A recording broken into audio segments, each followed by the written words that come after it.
tudo bem com vocês? Quem fala com vocês mais uma vez aqui é o Luiz e estamos para mais um episódio do Inomináveis Podcast. Aí, olha aí, pessoal, estamos aí depois sei lá, da nossa terceira hibernação, Glauquinho. A gente ficou num tanque de Bacta, né? É verdade, ficamos um tempinho no tanque de Bacta lá. se recuperando do carnaval, do fim do Do fim ano, do etc ano, e tal, né? exatamente. Lá estamos digerindo até agora aquele salpicão lá, né, cara? E é isso, Pois pessoal. é. Então, mas de qualquer forma, a gente prometeu e estamos aqui mais uma vez com o Inomináveis Podcast. Sempre trazendo episódios aí falando sobre um pouco de cultura geek, um pouco de cultura pop, muito de música, né? E como vocês podem ver aqui, já estamos aqui com o nosso Glauquita, aí o Glaucão, que ele está aqui com a gente, para mais uma vez com a sua voz de veludo, com a sua voz de locutor aí dos anos Boa 30. noite, boa noite, boa noite. Boa noite, bom dia, boa tarde. Depende da hora que você irá ouvir isso também, né? Mas tá valendo, estamos aí. Exatamente. E lembrando, né, pessoal, que antes da gente começar o episódio aqui, lembrando vocês de seguir a gente aí, seguir nossas redes sociais, espalhar a palavra aí, compartilhando com os seus amigos aí que curtem o nosso podcast. Agradecer todo mundo que desse tempo que a gente ficou parado, continuou mandando mensagem pra gente, continuando assistindo nossos vídeos, escutar os nossos episódios, e seguindo a gente lá. Então, muito obrigado para vocês.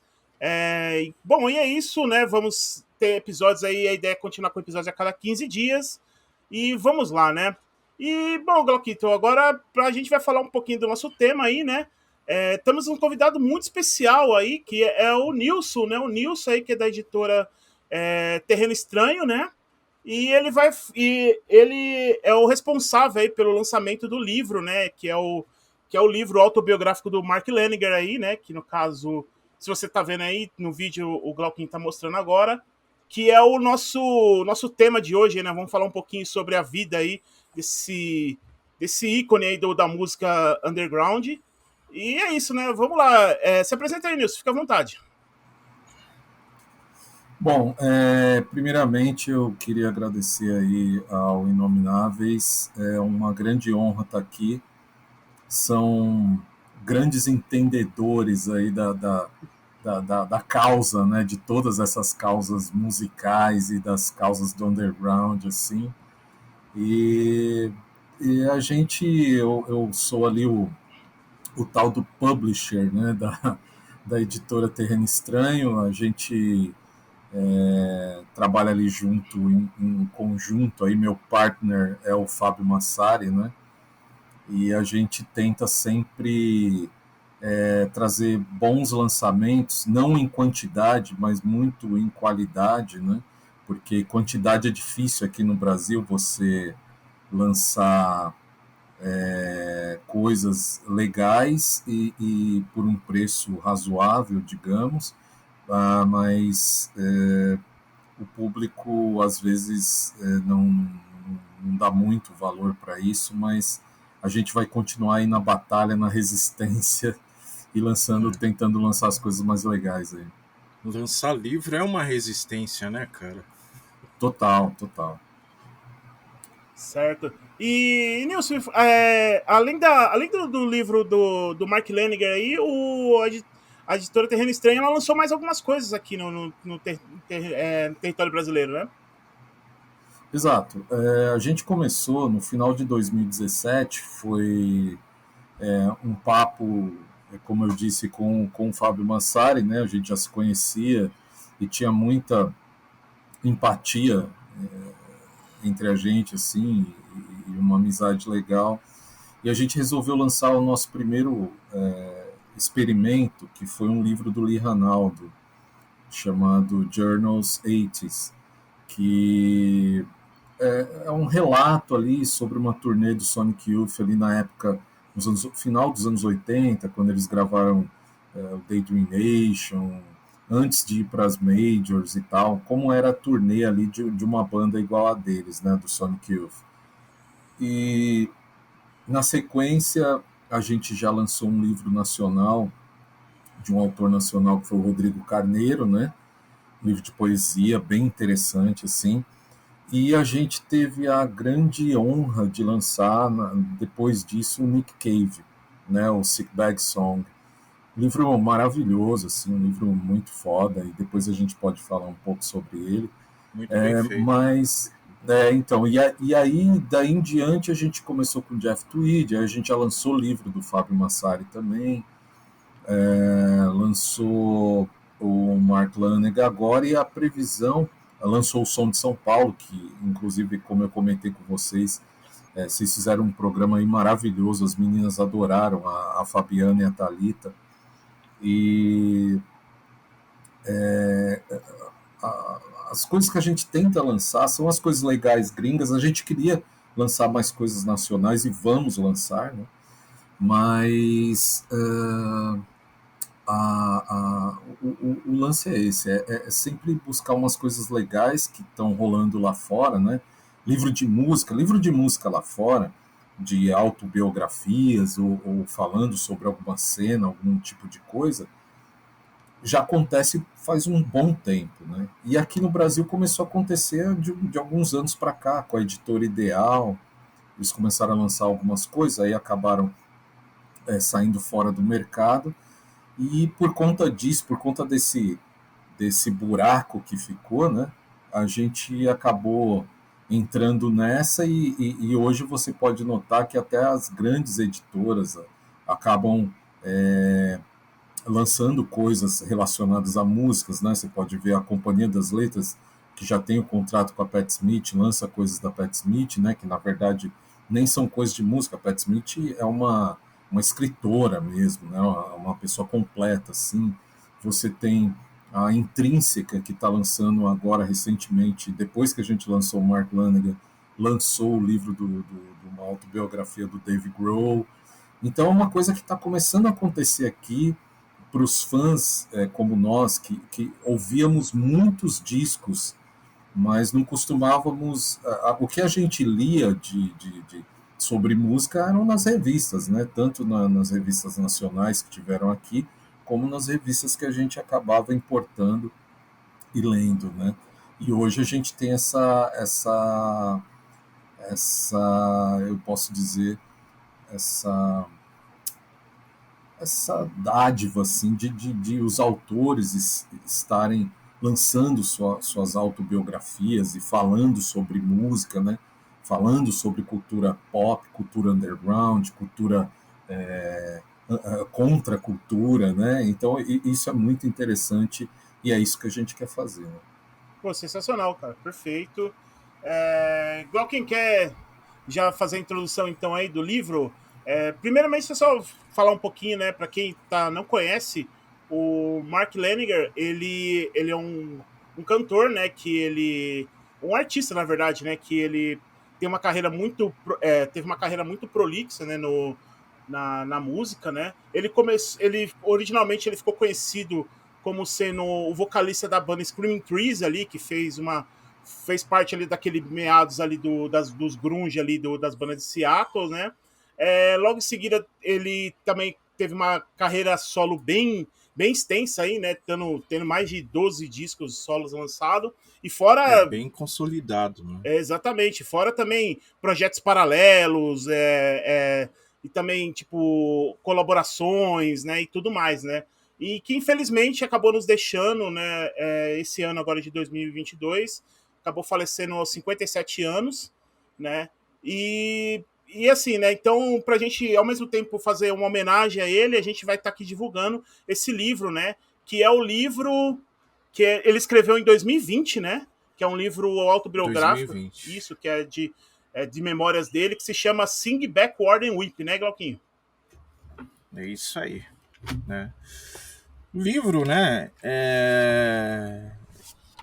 primeiramente ele é muito tenso, né, cara? Ele é tenso, ele é da forma como o próprio Mark viveu, né, cara?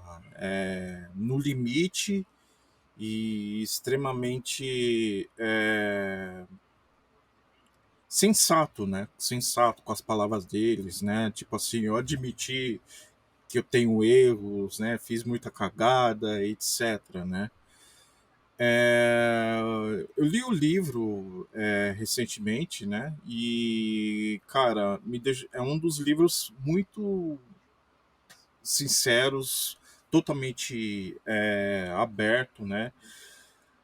Tira um pouco daquela coisa do romantismo de um drogado, né? Que não é nada daquilo que a gente sempre lê nos personagens mais clássicos da geração Beat, do Thompson, é, né? Então ele meio que desmitifica mesmo. Falei assim, cara, esse lance só para quem tem coragem mesmo e consegue viver com isso, né? E é uma coisa Sim, assim, é uma luta muito constante e até, sabe, merecedora, assim, né? Pelo tanto de histórias, pelo tanto de partes, assim, muito complicadas, né, de vida mesmo. A gente não tinha nada, nenhuma noção disso, né? Desse parâmetro todo, né? é, da vida dele, pessoal mesmo, né? De se tornar traficante. Cara, eu acho absurdo isso, né? Mas, pô, o cara foi traficante, né? uhum, Além de ser um personagem muito, muito importante, né? Tanto para a história, assim, das bandas alternativas, né, da década de 80, metade da década de 80, né, que ele foi bem importante ali, né, conheceu muita coisa que eram ali a cerne, né, daquela ideia das college radios, né, das coisas que a gente ouvia americanas, né, então tinha aquela efervescência, ele nasceu no meio daquela efervescência, né, de ter conhecido o cara do The Whippers, conhecido o Beat Happening mesmo, naquela bem no começo, né, do selo K lá também, né, e você não imaginava, esse caralho, meu, ele teve todo próximo desse meio, né? E como ele influenciou outras coisas, né? E também participou de muitas coisas, né? E transformou muitas coisas, né? E é um livro bem impactante, né? Acho que chega a ser até mais agressivo do que o própria biografia do Kate Richards, né? Que é um verdadeiro manual de como se drogar, né? Mas não, ali oh, o cara fala assim, abre o portão e fala assim, olha, vou falar uma coisa aqui, escuta bem essas histórias, não faça isso que eu fiz, etc, né? é, E é claro é uma, que após isso, né, após a morte dele, meio que o livro se tornou mudou um pouco a perspectiva dele, né? Isso deu essa impressão, né? Porque ele falou todas as coisas que ele não gostava, ele falou abertamente, né, das tretas que ele teve, né? Até umas tretas bem engraçadas, né? Dele querer bater no Liam Gallagher, né? Que é umas partes mais cômicas que é teve, lendária, cara. essa E história é bem, lendária, essa história bem é que. lendária.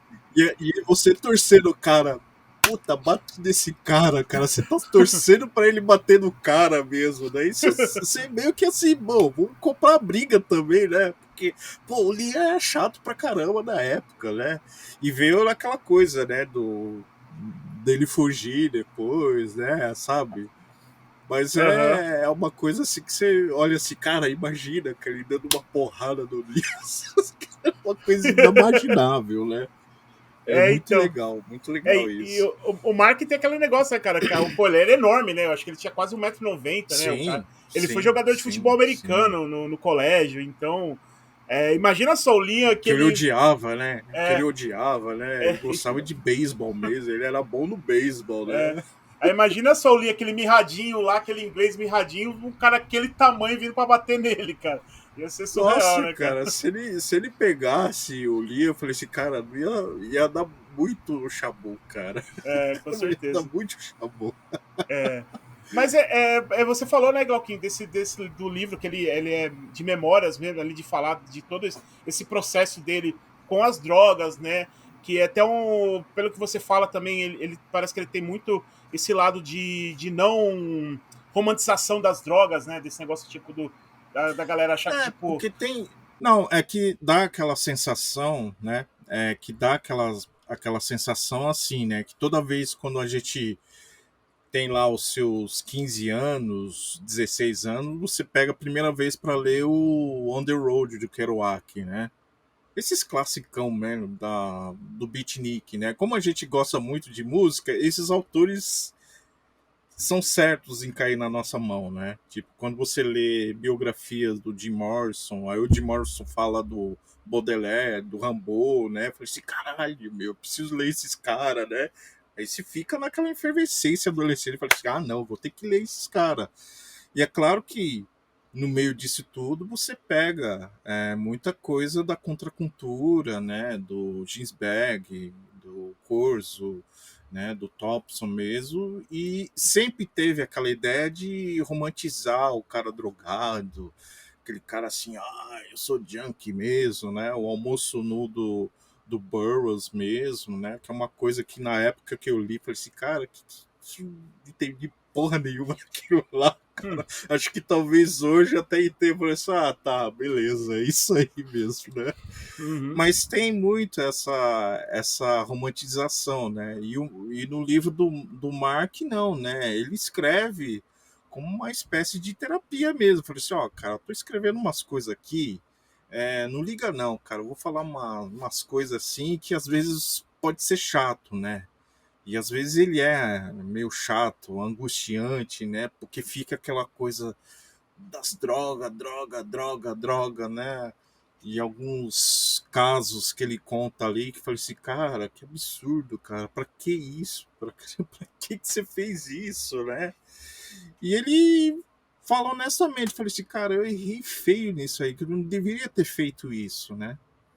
Mas é praticamente um livro terapêutico para ele. Acho que foi terapêutico ter jogado isso para fora. E eu acho que. Acho não, acredito que isso daí deve ter aliviado muitas dores deles, muitas culpas também, né? Ter revisitado isso daí, acho que como mortes, né, de amigos bem próximos deles, né? Do Nirvana, do Alice in Chains, né? Do próprio Chris Cornell mesmo, né? Imagina o impacto desse cara ter convivido assim, sabe? De quase adolescente, com aquela turminha mesmo de Seattle, mesmo sendo do interior de Seattle, né? Aquela coisa que eu acho genial quando ele fala assim, cara, eu tô numa terra onde só tem branco, reaça, supremacista, e eu tô fazendo o que aqui, cara, né? Eu não faço parte dessas coisas, né? Ele é bem sincero, muito sincero nisso. Eu acho muito. Me cativou, né? O livro ele cativa isso. E às vezes você tem que aguentar os perrengues deles, as angústias dele, né? Ele é muito, Sim. muito convincente nisso, né? Sim, sim.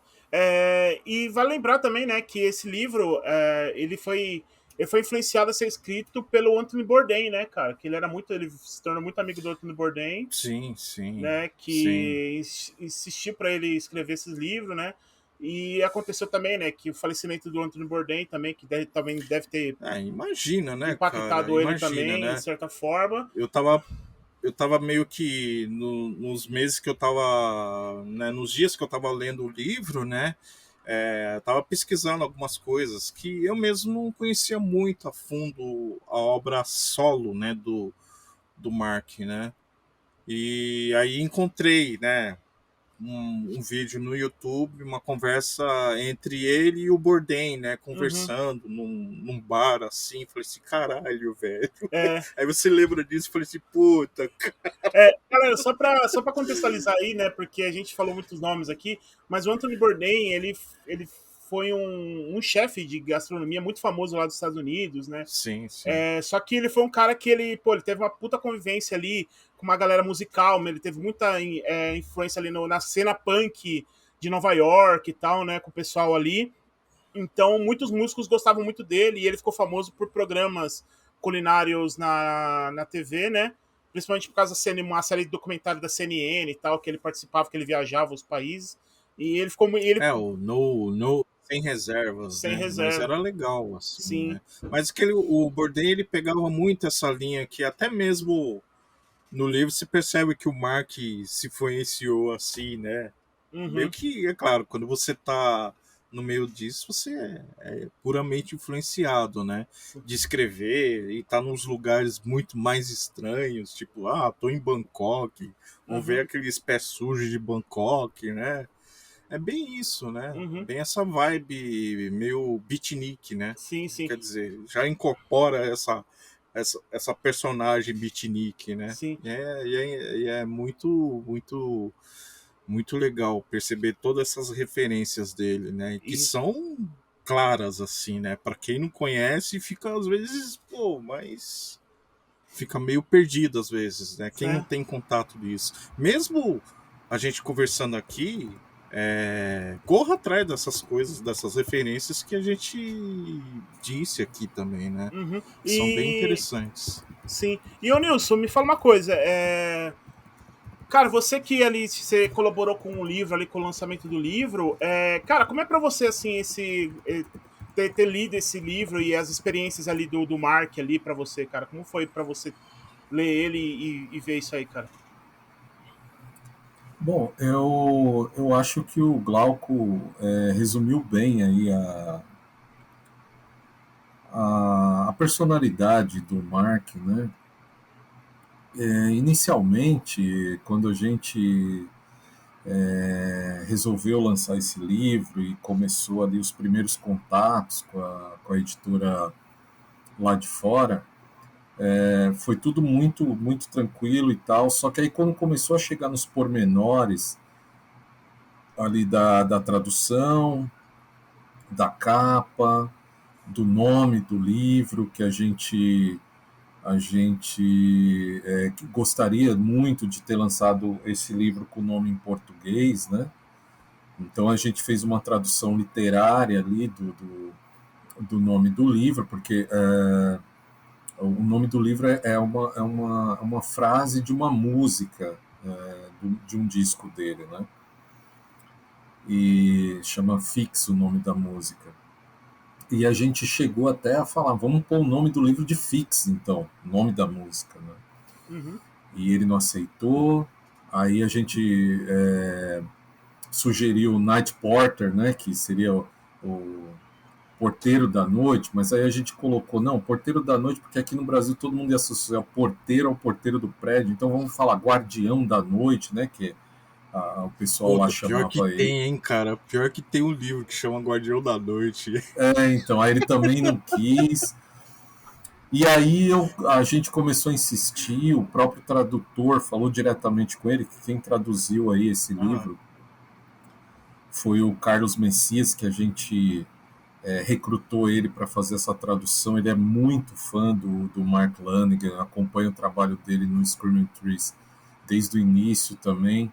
E ele já tinha trabalhado com a gente, ele já tinha traduzido o Nick Cave, que ele também era muito fã. E a gente falou, meu, se tá afim, tô e tal. E, e aí ele já tinha entrevistado, né, o Mark Lanegan para Folha, para alguns outros veículos aí. E aí ele próprio conversou com ele, porra, Mark, mas, meu, tipo, comercialmente é mais viável para a gente lançar esse livro com o nome em português, né? E aí a resposta que o Mark Lanegan deu para ele foi a seguinte: para mim não importa o que as pessoas vão achar, mas para mim o que importa é que eu escolhi esse nome e tem que ser no meu idioma, porque poesia não se mexe nem no idioma. Aí eu falei, quer saber, cara, foda-se, lança. Aí eu ainda perguntei assim, mas a Memoir? Eu posso mudar para Memórias? Aí ele falou, não, beleza, isso pode. E aí a questão da capa também, que a gente ia colocar a foto, aquela foto que foi até lançada num box que ele lançou de vinil, aquela foto que ele tá olhando no retrovisor e tal. uhum. E ele também falou, não, tem que ser essa foto, porque a menina é minha amiga e tal, e não sei o quê. Então ele era um cara, no livro, o Glauco leu e sabe muito bem disso, No livro, ele se mostra arrependido um pouco por esse tipo de atitude que ele sempre teve. Ele era um cara que ele sempre se culpou porque ele não chegava nem a dialogar. Quando ele não, quando ele não queria aquela situação, ele simplesmente se retirava. Era a única coisa que ele fazia. Ele se retirava, ele ignorava e tudo mais. E com a gente não foi diferente, né? Ele fez isso, ele ignorou, a gente foi solicitado a entrevista dele pelo o Globo, pelo a Folha de São Paulo, e ele se recusou, simplesmente. Aí eu até tenho essa dúvida, porque eu ainda não conversei com a gente dele, mas eu tenho essa dúvida se nesse período que a gente lançou esse livro no final do ano passado, se ele já não estaria bem de saúde, então ele não queria falar com ninguém. Mas o agente dele me falou que ele não queria falar com ninguém porque ele não queria falar sobre o livro. Porque ele falou que tudo que ele tinha para falar, ele já tinha colocado no livro.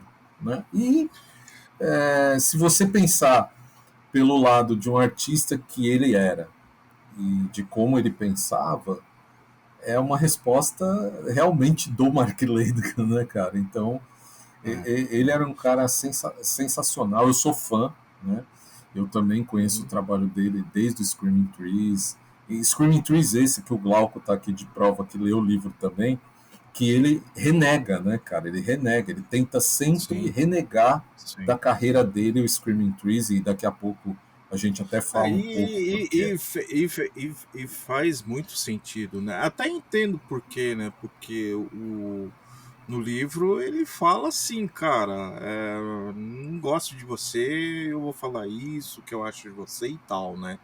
Ele tinha um problema com Gary Connor, né? Então essa forma de se retratar, né? Porque ele era meio turrão mesmo, né, cara? Ele via lá, ele via dos fatos e pombo, dá uma porrada nesse cara aí e acaba, né? Então, Dá para entender. Dá para entender, né? Você resumiu muito bem a personalidade dele, né? Como vocês disseram, ele era um cara grande, truculento, brigão, né? Essa era a personalidade dele, né? Era um rockstar típico, só que era um cara brigão e que não media consequências. E no entanto, foi aí que você viu tantas outras bandas de Seattle ali, o próprio. Eu até brinco assim, o Mark Lanegan, quando ele se torna o Mark Lanegan de verdade, ele faz os outros caras do grunge, o Ed Vedder, que era mais pop, o Lane Staley, o próprio Kurt Cobain, esses caras são um ursinho de pelúcia perto dele, né, cara? O cara era um truculento, cara, e ninguém imaginava isso. A gente lá na época, a gente não tinha essa noção, né, cara?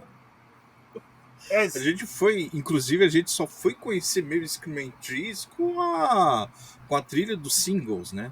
Exatamente. E a treta que tinha, né? E a treta que tinha mesmo em relação à música. Eu falei assim, caramba, meu. Aí eu vejo o pessoal postando, né? Fazendo homenagem para ele, tocando essa música. Eu falei assim, cara, se fosse ele pensando, eu pensando assim, eu falei assim, cara, imagina o Mark Lennon vendo isso, cara. Eu falei, ia ficar muito pé da vida. Eu falei assim, caralho, meu, essa música eu não tô ganhando um tostão. Até hoje eu não ganho porra nenhuma com essa música, cara. Eu dei de graça pros caras só por causa pra entrar uma trilha, né? Exato. E é impressionante você ver isso, né, cara? Eu falei assim, caramba. E é a primeira coisa que eu vi. Eu falei assim, cara, só vão lembrar dele por causa da música do Screaming Trees. A Never Let You, né? A mais conhecida, né? A Never Let You. A mais conhecida. Uhum. E igual o Nilson falou, né, desse caso que ele, tipo, os outros pareciam, tipo, ursinhos de pelúcia perto dele, tanto que a amizade que ele tinha com o Kurt nessa época foi de que ele tinha, assim, quase que a relação de irmãos mesmo, né, o Kurt tratava ele como um irmão mais velho e ele tratava o Kurt como um irmão mais novo, né, eles eram muito, assim, tinha essa relação de respeito quase familiar mesmo, né, cara, e não só isso, né? Não só o Kurt também, eu acho que todos aquela geração ali que viria se tornar os big stars do grunge, via ele como com esse respeito, né? Com esse sinal de respeito, assim, com essa imponência e tal, né? E até brinco, né? Eu falo que, tipo, ele, tipo, o Screaming Trees e o Mark era, tipo, a banda de rock que seus rockstar vai ver, sabe? Pra ver, assim, tá ligado? Tipo, Sim. Só não foi por causa de ego dos caras, né? O Mark, ele fica pé da vida até, sei lá, até o momento final da vida dele, ele ficou pé da vida, né? Porque os caras eram muito assim, não, tem que fazer do meu jeito, né? E ele olhando para as outras bandas, né? O Pearl Jam fazendo sucesso, o Nirvana fazendo sucesso, o Soundgarden fazendo, ele falou assim, cara, quando que a gente vai fazer sucesso, velho? Ele ficava desesperado, e ainda os caras queriam fazer aquelas musiquinhas que ele achava uma bosta. Então, e é uma coisa meio contraditória, inclusive entre os fãs, que muitos fãs do Mark Lanegan são fãs do Screaming Trees, né?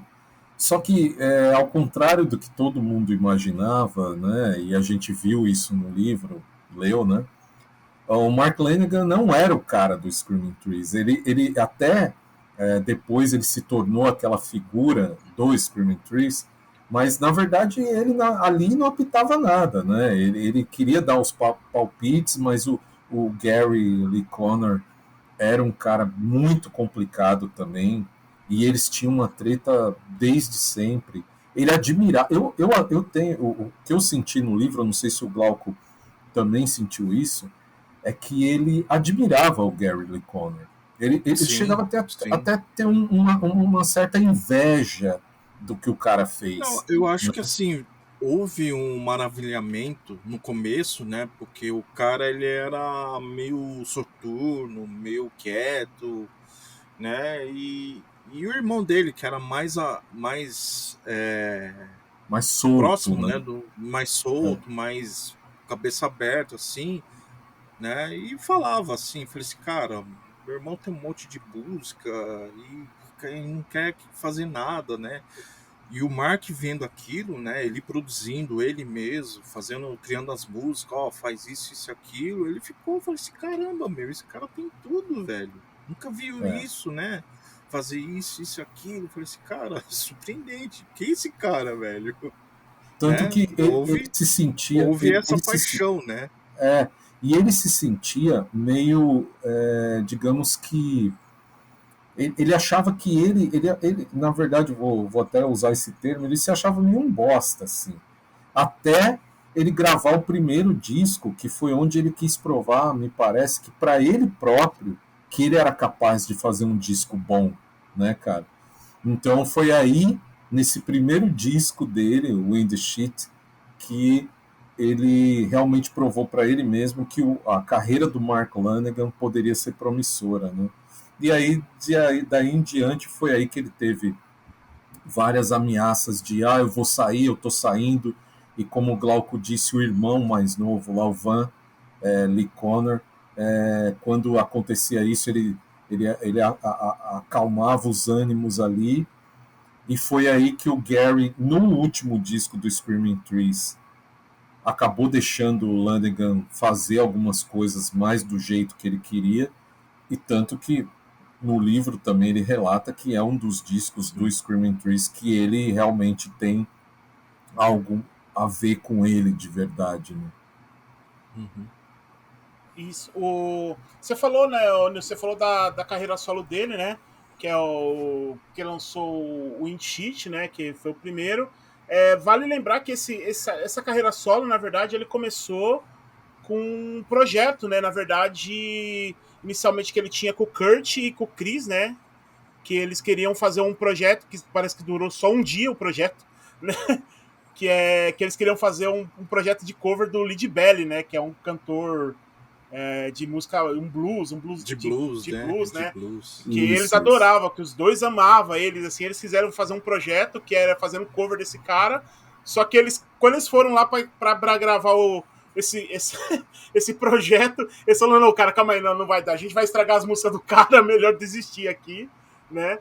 E aí eles cancelaram o projeto, mas algumas músicas eles chegaram a gravar, né? Uma delas é que o Kurt chegou a cantar ela no acústico, né, do MTV, aquela Weird Did You Sleep Last Night, né? E Isso. o Mark, ele ficou com a Ain't It Shame, né? Que é uma que acabou entrando no primeiro disco solo dele, né, cara? É isso aí. Pô, e é sensacional, né, cara? Tipo, você vê que, tipo, de uma brincadeira deles ali, entre os amigos ali tipo, que tinha o Kurt no meio, acabou dando o pontapé inicial pra carreira solo dele, que foi que realmente colocou ele como em evidência mesmo, né? Tipo, sei lá, que deu um pontapé pro que o Mark se tornar o que foi o Mark, né? Tipo, essa supremacia, E né, cara? ali você lendo o livro, dá para você acompanhar essa criatividade, essa efervescência, né? Que todo mundo ali era criativo, né? Uhum. Quando o vocalista do Alice in Chains, né, foi gravar lá as coisas do Mad mesmo, o Mark ficou surpreendido, falou, cara, como que o cara consegue mexer em fita de rolo, não sei o que, fazer essas coisas, eu não sei fazer porra nenhuma, nem mal sei tocar violão, né, que ele aprendeu com aqueles livrinhos de partitura meio tosco assim, mas ele conseguiu fazer, cara, e conseguia fazer, tirar uns acordes que acho que, puta, eu mesmo nem conseguiria fazer, ele foi até melhor do que eu, né. Pois é, cara. Criou um certo estilo, né? Ele criou um próprio estilo, assim, já tinha um estilo próprio dele, né? Uhum. E Pois é. Ô, Nilson, só desculpa interromper, mas você falou desse lance dele ser muito reservado, assim, dele ser esse cara que ele não. Ele sempre deixava, sei lá, de simplesmente. Se não fosse o jeito dele, ele virava as costas e ia embora, coisa assim do tipo.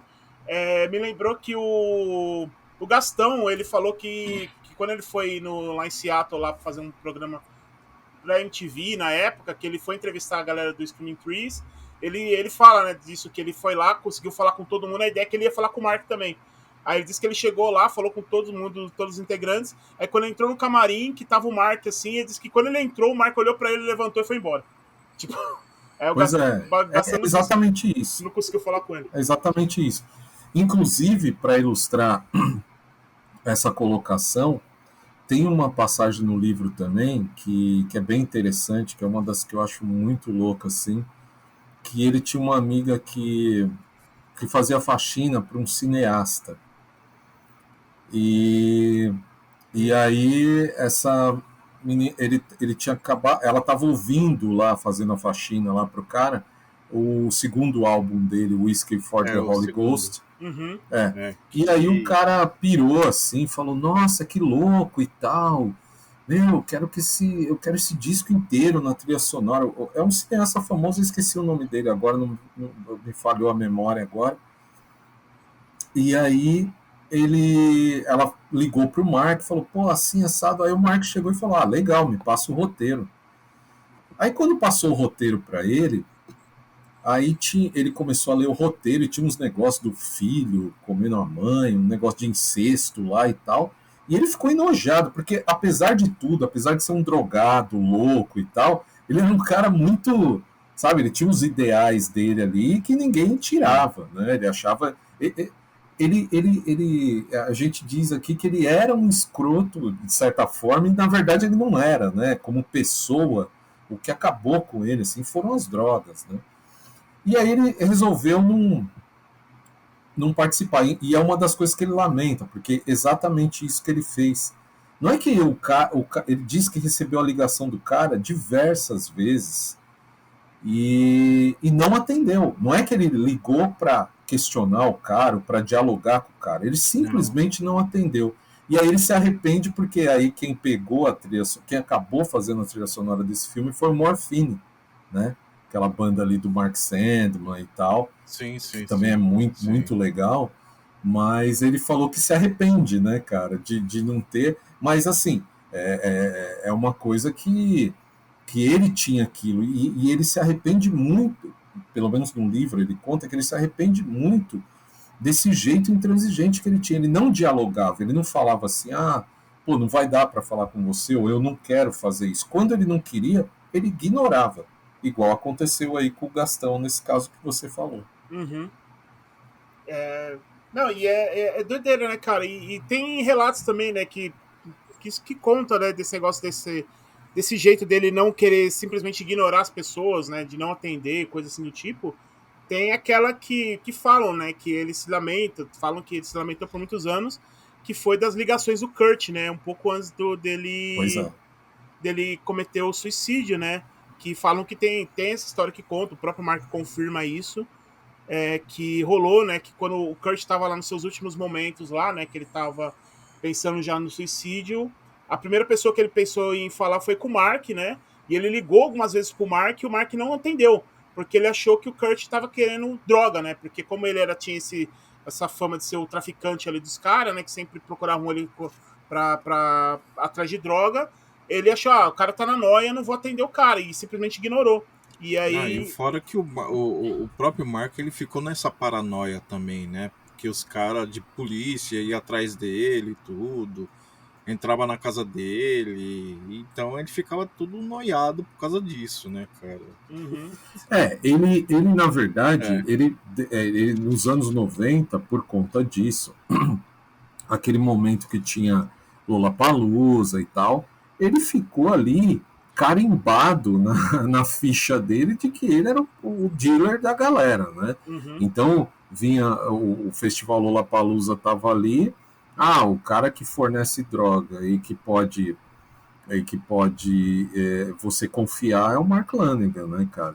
Inclusive tem até uma passagem também do livro que que faz a menção até um outro autor da nossa editora aí, que é o Nick Cave, que o Mark Lanigan estava lá no quartinho sujo dele e ele tinha ali uns vizinhos punks que não gostavam dele, né? Uhum.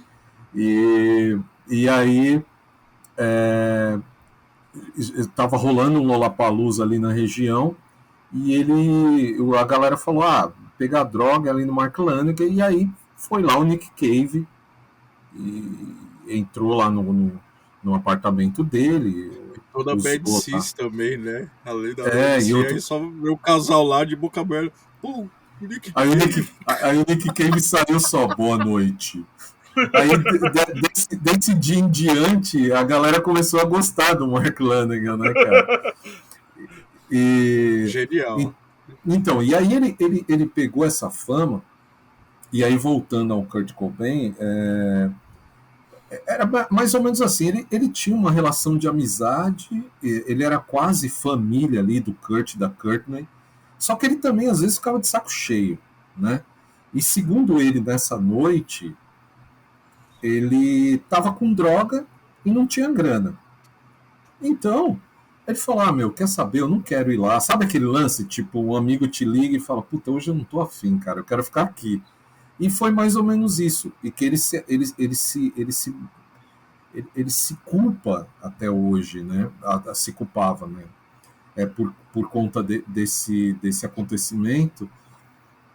Mas também, quem pode dizer se na verdade, se ele tivesse ido, não ia ter acontecido também, né? Isso são coisas que a gente não consegue prever, mas realmente, ele e o Kurt, eles tinham uma amizade muito grande por conta do abuso das drogas, né? Da utilização das drogas e do Mark fornecer não só o Mark quanto não só o Kurt quanto a Courtney Love, né? Tanto que no livro, logo após da morte do Kurt, a Courtney Love convida o Mark Lanigan para ir no cinema, né? Sim. Nossa, é Então, muito, muito tensa essa parte, né? É o tensa, é Glauco tensa. definiu bem lá no É começo do tenso. programa É que o bem livro tem tenso, esses cara. momentos de tensão, né, cara? É Que bem você fala, não tenso. acredito que a mulher fez isso, né, velho? E ela fez, né? E me Nossa. parecia que naquele momento o Mark Lanigan tinha mais juízo, podemos dizer assim, do que a própria Courtney, né, cara? Sim, sim, sim. É verdade. É verdade. Cara, é uma coisa meio surreal ali dessa geração ali, quem viveu isso, né, cara? A gente tem, como eu falei, a gente tem os relatos, porque, igual você falou nisso no começo, que agora parece que esses artistas estão finalmente dando ali as suas realmente suas memórias do que aconteceu, naquela época, né? Porque a gente que era só fã, né? A gente só, sei lá, só tinha aquela visão de rockstar, né? Dos artistas e não sabia que a vida particular dos caras era uma bagunça completa, né, cara? E aí, porque e aí agora a gente pegando era, pra ver essas histórias, né? né? E era difícil, Luiz, né? Porque a gente que acompanhava, tipo, comprava os tabloides ingleses, as revistas americanas, Spin, essas revistas tradicionais de música, né? A gente meio que sabia pouca coisa, né? E também a gente não tinha aquele Porque na inglês assim, verdade, né? naquele momento, eles relatavam nas revistas só a parte legal, né? Uhum. A Sim, parte mais musical e tal. sim, E sim, nós também, sim. a nossa geração, o Glauco também, ele falou uma coisa muito interessante no começo, e eu queria reforçar isso, que a nossa geração ali dos anos 90, ela, ela sofreu muito com esse lance da glamorização das drogas. Primeiro, por conta da galera dos anos 60, que não tiveram muitos efeitos colaterais, digamos assim, sociais por conta das drogas. A galera dos anos 90 abusou demais, principalmente nos Estados Unidos, na Europa, aqui no Brasil bem menos, né? Mas lá eles abusaram muito. E isso, de uma certa forma, acabou influenciando muito a galera daqui, tanto que se você pegar as bandas, mesmo as do underground aqui do Brasil dos anos final dos anos 90 e tal, todos eles tiveram muitos problemas com drogas, muitos problemas.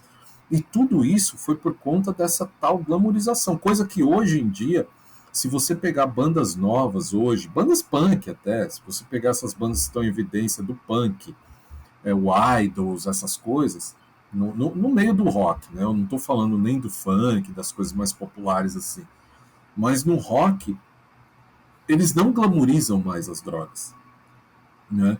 Eles podem até se utilizar delas, mas não existe mais essa glamorização. E naquela época existia muito essa glamorização, e esses caras, tipo Lanegan, Kurt Cobain e tal, eles sofreram muito com a glamorização que veio ali dos anos 60 e 70, com certeza, né? Então, o Mark, como o Glauco mencionou, assim, muito inteligentemente, assim, ele desmistificou esse lance da glamorização das drogas. Ele foi uma das únicas pessoas que falaram assim: olha, a minha vida como artista só não foi melhor por conta das drogas, né? Eu só não fui um artista como eu gostaria de ser por conta das drogas. E essa é a real. Ele poderia ser muito mais genial, e não só ele, outros caras que a gente conhece, por exemplo, Nick Cave, a PJ Harvey, o próprio cara do Morphine que eu citei agora há pouco, Mark Sandman, que também abusava demais, e por aí vai, né, cara? O Kurt Cobain e o Lane Staley, o, o cara do Soundgarden, eram caras geniais, músicos geniais. Só que as drogas realmente interferiram de uma maneira muito negativa na vida deles, né? Sim. E Por é exemplo, engraçado. só para complementar, por exemplo, um cara que eu adoro, que é o Perry Farrell, que é daquela época também, ele se ele se colocou em outra situação muito mais cedo do que esses caras, né? Já ali no próprio anos 90, o Perry Farrell já se converteu, já começou a ter outro estilo de vida, e olha onde o cara está hoje, né? É um dos grandes empresários da música mundial, né? Total. Bem lembrado. E assim, né, cara, após aí, né, após essa passagem aí, né, aqui do suicídio do Kurt, né, logo em seguida o Mark, ele acabou montando o Mad Season, né, com o Lane Staley, né, e o baixista do Pearl Jam, que foi um projeto que durou um disco só, né, ele fez contribuições, né, que seriam parece que teve intenções de ter um segundo disco, né, do Mad Season, só que nunca chegou, né, a rolar, porque o Lenny já estava passando por problemas de drogas pesados, tal, e tudo mais, né. E aí a gente chega ali nos anos 2000, né, que foi a última reunião do Screaming Trees, né, que parece que até então seria o retorno, né, os próprios integrantes acharam que estava rolando uma reaproximação do Mark, né, em relação a esse retorno. E aí, simplesmente, em algum momento ali num show que eles iam preparar, o Mark catou e falou: ó, o seguinte, esse aqui vai ser o último show, acabou a banda. E os caras, tipo, ficou sem. Ficou tipo, putz, como assim, cara? Tipo, ele simplesmente ele falou, mano, não quero mais tocar. Tipo, e. Isso deve ter sido uma vitória pra ele, cara. Nossa. É uma vitória. É que ele nunca conseguia fazer isso, ele sempre tentou. Nunca conseguia, cara. Não conseguia. Ele não conseguia porque ele tinha consideração pelo irmão do Cooper, né? Exatamente. Ele tinha consideração, né? Tem uma situação que ele, no meio da turnê, acho que dos Estados Unidos, uma das primeiras turnês, creio eu, o Mark, ele meio que assim, no meio da história, falou assim, não, vou deixar com vocês aí, cara, eu vou embora. E o cara foi andando, assim, no meio do nada, assim, na estrada, vou embora, cara, não vou ficar aqui com vocês, não. Imagina, né, cara? Então. Tipo, ele só voltou por causa que o irmão, não, cara, vamos lá, que a gente tem não sei o que pra fazer, ó, tá bom. Tá bom. Só assim, cara. Porque, olha, deveria ter sido uma. Assim, cara, ganhei, sei lá, algum prêmio assim que, nossa, que maravilha, tô liberto agora, cara. Tanto Deve que ter sido um alívio e tanto. Tanto que o Gary Lee, né, o Gary Lee Conner, ele fala, né, que ele considera esse livro, que ele acha que as coisas escritas que o Mark escreveu lá, ele achou muito pesado, né, ele achou que às vezes, tipo... Não, eles são. Ele considera que, tipo, muita coisa que ele falou lá que, tipo, sobre o Screaming Trees, da época do Screaming Trees, ele acha que foi muito exagerado e coisa e tal, né, ele não gosta desse livro, né, cara. E você acha isso mesmo, Nilson? Mas é bem isso mesmo, cara. Enfim. Você acha que ele exagerou mesmo? Se os caras estão certos? Eu acho que não, cara. Eu acho que ele colocou a visão dele, assim. Tanto que depois que ele faleceu, todos eles se manifestaram ali de uma maneira carinhosa e tal. Eu sigo todos eles nas redes sociais aí. E eu percebi que todos eles, principalmente o Gary, que era quem ele tinha mais problema, se manifestou também de uma maneira carinhosa, tendo em vista que quando o Mark lançou o livro lá na Europa e nos Estados Unidos em 2020, o cara fez um post lá e meteu pau e tal, né? Falando que, pô, o cara é um escroto e tudo mais. Mas aí quando ele morreu, vem à tona essas coisas, né, cara? Na verdade, os caras tinham uma relação de irmão mesmo. E é que nem o Glauco falou também, que o Van era assim, o Mark ficava sempre na retaguarda. E o Van também brigava muito com o Gary. Só que sempre o Mark tomava partido pro lado do Van. Então, se pudesse socar qualquer motivo que ele tinha para socar o outro irmão, ele socava. Ele ia junto, cara, ia junto. Então. Mesmo.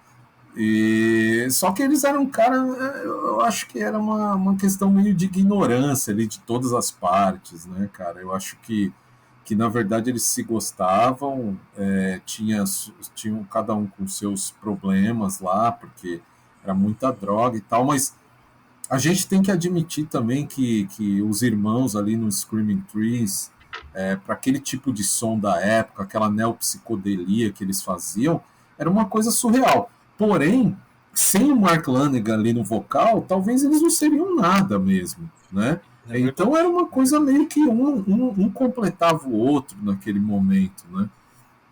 E depois é óbvio que o Mark teve um destaque maior, porque o Mark sempre teve o destaque, né? Ele era como eu disse, antes da gente ter conhecimento desse livro e saber a história real contada por ele, a gente pensava que ele era o líder do Screaming Trees, né? E a gente vê que não era ele. Ele era quase que um crooner só. Ele era o cantor e ponto final. Ele não fazia mais nada além disso, né? E aí ele também se mostrou e provou durante a carreira dele que ele é um cara que soube se reinventar diante de tantas coisas diferentes que começaram a aparecer dos anos 2000 para cá, né? É, eu sempre comparo com o próprio Nick Cave mesmo, porque o Nick Cave é um artista já dos anos 80, é, até antes do Mark Lanigan, de 70, desde né? dos anos 70, desde do Boys Next Door, passando pelo Birthday Party e tal, Isso, mas é um cara que sempre soube se reinventar, né, cara? Eu acho que o grande lance, e principalmente hoje, é você pegar. Eu tive a oportunidade de ir em um show do Mark Lanigan aqui no Brasil, e só que falando, entrando no assunto Nick Cave, a gente estava vendendo o livro lá no último show que ele fez aqui no Brasil, antes da pandemia, e pô, você vê um espaço das Américas lotado, e uma galera, às vezes, de 30 anos indo no show do cara, velho. Você fala, meu, esse cara soube se reinventar, né? Esse cara soube cativar o público mais jovem, né? Então, o Lanigan estava indo nesse mesmo caminho, né, cara? Ele, o Nick Cave, o Jarvis Cocker, que era do Pulp, o,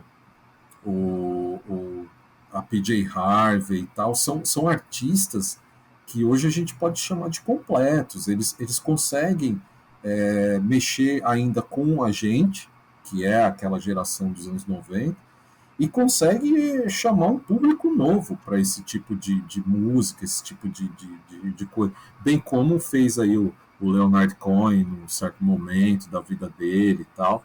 Então, acho que eles são as pessoas, essa galera que eu falei, são os que vão substituir aí esses Leonard Cohen, o Johnny Cash, enfim, entendeu? Uhum. Sim. E assim, né, agora a gente pode falar também um pouco mais sobre ali o envolvimento dele com o Josh Homme, né, que ele acabou ajudando, contribuindo ali para a formação do Queens of Stone Age, né? Pouca gente sabe disso, hoje acho que a galera, acho que o Josh Homme ele meio que assumiu a persona do Queens of Stone Age, e aí muito pouca gente sabe desse envolvimento do Mark Lanigan. Eu não sei que você seja mais tipo antenado sobre música e tudo mais, né? Mas ele foi um dos cofundadores ali da banda, né? Que foi na época que o Josh Homme, a aproximação dele com o Josh Homme foi porque o Kyles já tinha acabado em algum momento ali, e aí ele convidou o Josh Homme para tocar, tocar guitarra no Screaming Trees, né, numa turnê do Screaming Trees, e aí teve essa aproximação com o Josh Homme, e aí ele catou e ali eles juntos ali resolveram montar o que seria o Queens of Stone Age, né? E ele participou dos 3 primeiros discos, né? Aquela primeira fase do Queens of Stone Age, até o Songs of the Deaf, né? E assim, né, cara, foi aquilo que você falou, né, Nilson? É tipo esse lance da renovação, né? Porque o Queens of Stone Age, ali na virada dos anos 2000, era a banda sensação, né? Era uma daquelas bandas que, tipo, que a galera falava, assim, os críticos mais empolgados falavam que era aquela salvação do rock e coisas do tipo, né, cara? Exato, é exatamente isso que você falou. O Josh Homme já tinha terminado o Kyles ali, e, e o Mark e os Screaming Trees convidaram ele para fazer parte da turnê, a última turnê do Screaming Trees.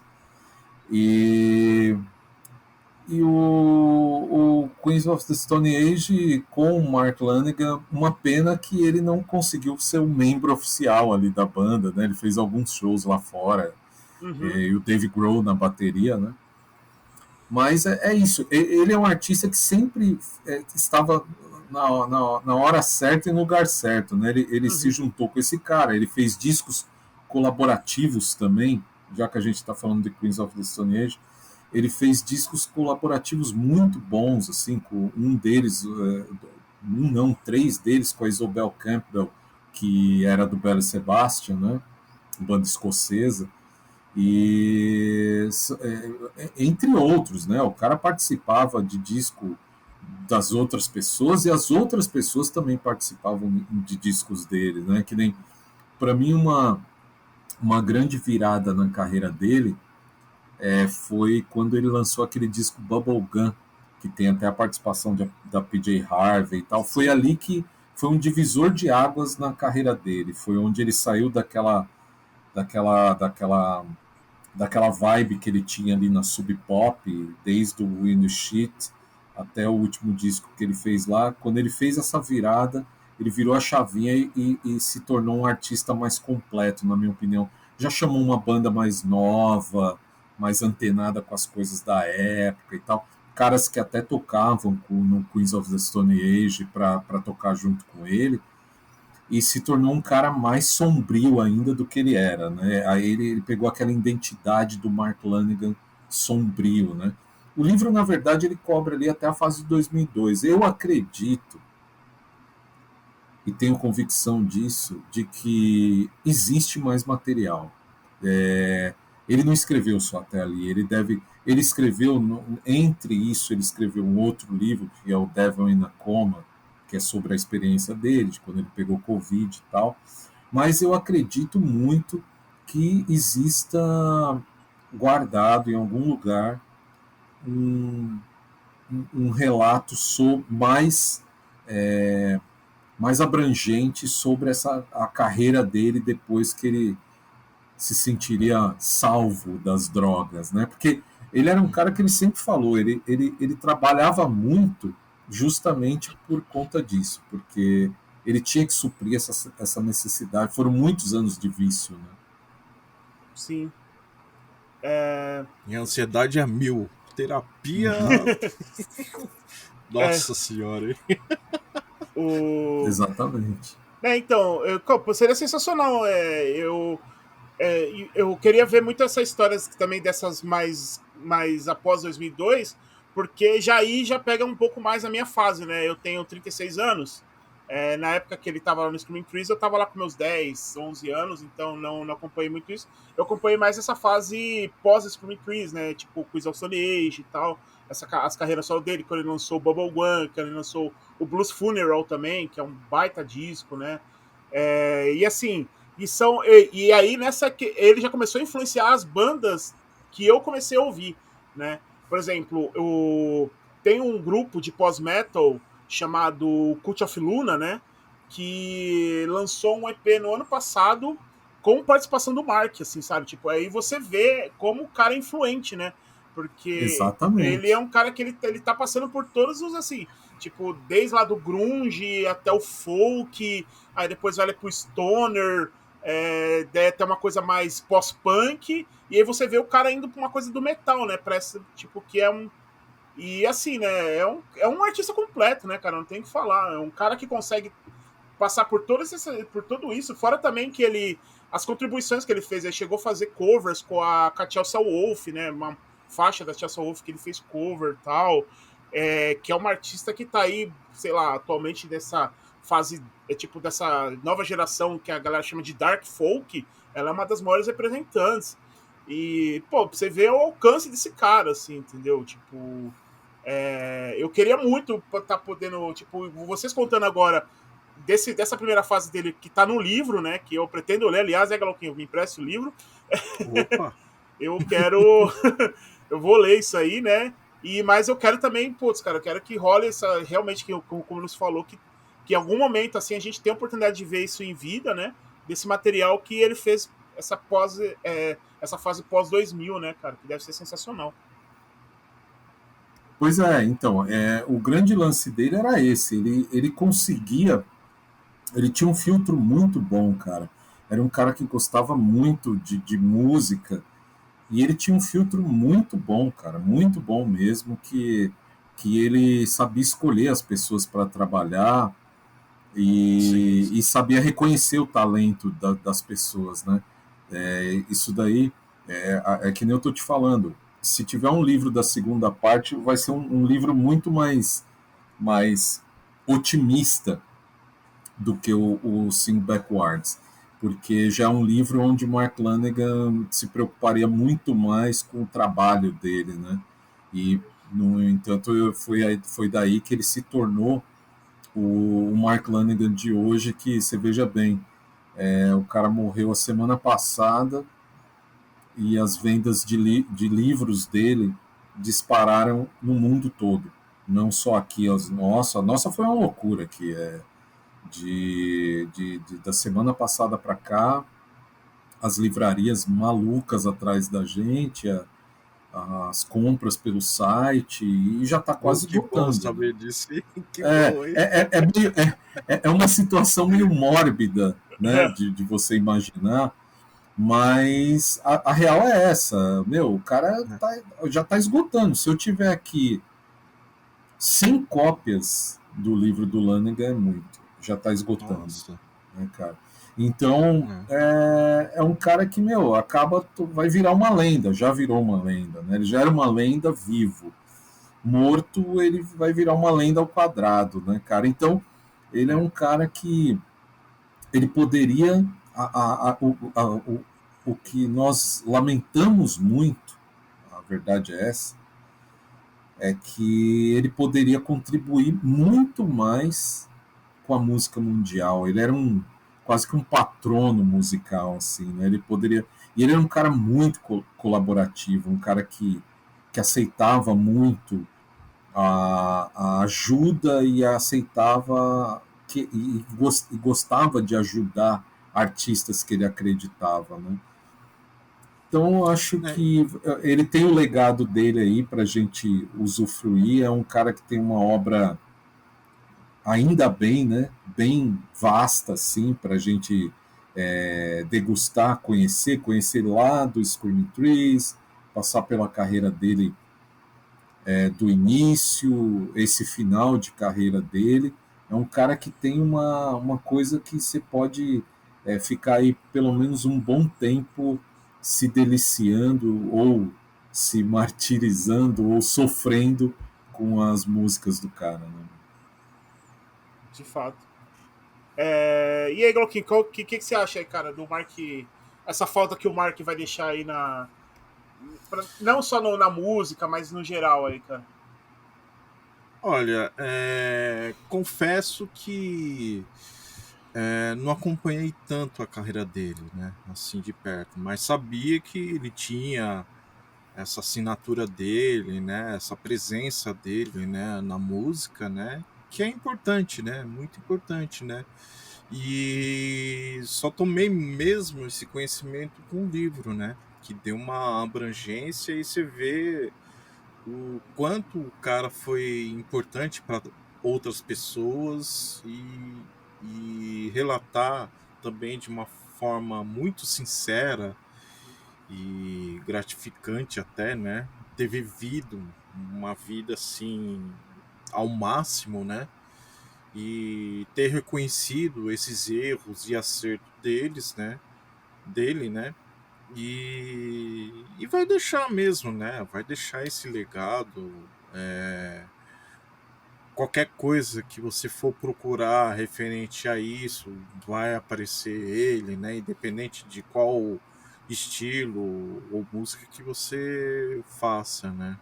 Ou ouça, né? Ele sempre vai estar aí, né? Sempre vai ter. Ele já tá, né? Nesse panteão aí desse movimento, né, do grunge, até mesmo das college radios de 80, 90, né? Sim. Então, ele é um dos personagens bem principais, né, dessa geração, né? Ah, não, com certeza, vai. Eu acho assim que vai deixar. O legado dele já tá aí, já, e como o Nilson falou, que bom que ele foi um cara muito proeminente, tem material a roda aí, pra ainda aproveitar ele aí, cara. Então, ele deixou um material muito vasto aí pra quem vai conhecer ele agora, né? Poder estar revisitando tudo isso aí, passando por todas essas fases dele e vendo como é que funcionava a cabeça dele em vários momentos da vida dele, né? E Até assim. processo criativo mesmo, né? Uhum. Bom, tem um livro também que vai agora, graças aí ao. Tem um livro. O interessante do livro, assim, né? Vai acompanhando, assim, cada fase dele, né? Lendo, Uhum. ouvindo, tipo, pega o primeiro disco dele, né? Que mesmo ele odiando, mas eu olhei assim e falei, cara, não é tão ruim assim a capa, cara. Como que o cara odiou essa capa, né? Se você conversa realmente com o livro, né? Eu falei assim, pô, Mark, por que você odiou essa capa? Pô, a capa muito puta bacana, né? Mas ele odiou, cara. Odiou, deu mó treta isso daí, mas deixa para outro dia, né? Senão a gente vai se estender pra caramba. Uma das coisas legais aí que o Glauco falou também é isso.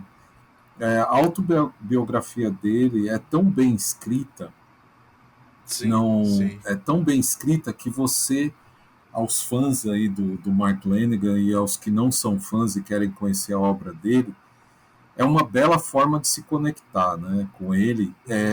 Inclusive eu tomei a liberdade de naquele momento que a gente lançou, eu perguntei para o Glauco se ele aceitaria esse presente. Ele falou, claro, manda aí para mim e tal, porque eu sei que ele é um cara que gosta muito de literatura, né, que gosta muito de ler e principalmente de um assunto sobre música. E eu falei, pô, eu mando o livro, hoje a editora ela manda o livro para os blogs e para os podcasts que a gente acha que se conectam com a gente, né? Porque uma das coisas que a gente preza é a colaboração e ser verdadeiro, né? E eu pude perceber aqui, conversando com vocês, que são pessoas que são verdadeiras e que gostam do que estão fazendo e fazem pela resistência também, da mesma forma que a gente, né? Então, é isso que eu falei. Uma das formas de você se conectar com um artista tão grandioso quanto Mark Lanegan é lendo o livro, porque você vai acabar conhecendo ele de uma forma muito, muito interessante. E é legal sempre reforçar que, independente de ser os livros da Terreno Estranho ou de qualquer outra editora, uma das coisas que pode levar a gente para um lugar diferente é a leitura, né? A leitura ela vai, no mínimo, te trazer conhecimento e no máximo ela vai te fazer viajar para lugares que você nunca imaginou, né? Inclusive tá do lado do Mark Lanegan imaginando ele lá no quarto usando droga com o Nick Cave, né? E nem eu falei. Imagina ele escrevendo mesmo, né? Ele escrevendo essa autobiografia mesmo, né? Revisitar todos esses momentos, né? Não é difícil, né? Porque escrever é uma coisa, às vezes não, né? Sempre é doloroso você escrever, porque você não gosta daquilo que você está escrevendo, mas eu preciso escrever isso para, sei lá, me libertar um pouco, exorcizar, né? Sim. E eu vi muito nesse livro, né, que o Mark ele enfrentou muitos bloqueios. Eu acredito que ele deve ter enfrentado coisas, situações, relembrar essas situações, né, tanto as boas como as más mesmo, né? E você vê, cara, deve ter sido um alívio, um grande alívio para ele. Podemos considerar assim, cara, eu tô tranquilo, tô em paz, então não preciso mais de nada, né? É isso que fica a mensagem, né, do livro, né? É isso mesmo. E que bom, né? Que bom que ele soltou esses demônios aí. É isso aí. Não, mas tá certo, então. Eu acho que conseguimos passar uma geral aí do livro, né? Falamos bastante aí da carreira dele, né? Passamos aí, falando um pouquinho. Vale lembrar, tá, pessoal, que ele, como voltando a falar, né? Ele faleceu esse ano, né? Em 2022.